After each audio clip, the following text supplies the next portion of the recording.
नमस्कार फ्रेंड्स, मैं पूनम गुप्ता आप सबका स्वागत करती हूँ आपका अपने यूट्यूब चैनल पूनम के गीत संगीत में।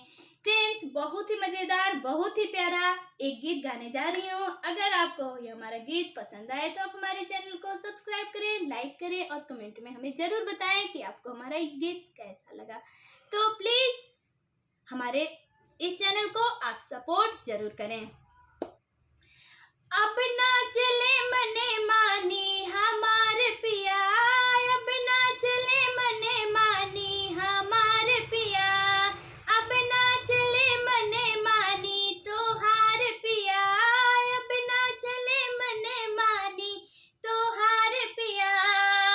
माई बाप के बहुते दुलारी, माई बाप के बहुते दुलारी, सबक बनाया नौकरानी हमारे पिया, सबक बनाया नौकरानी हमारे पिया, अब ना चले मने मानी हमारे पिया, अब ना चले मने मानी तोहार पिया।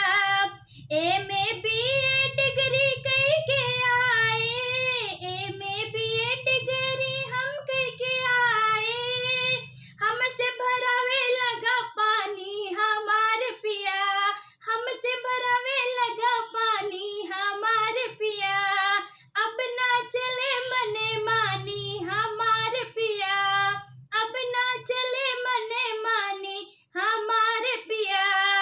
सास ननद हमें बोले कड़वी बोलिया, सास ननद हमें बोले कड़वी बोलिया, अपने बनी अप्सरानी हमारे पिया, अपने बनी अप्सरानी हमारे पिया, अब ना चले मने मानी हमारे पिया, अब ना चले मने मानी हमारे पिया।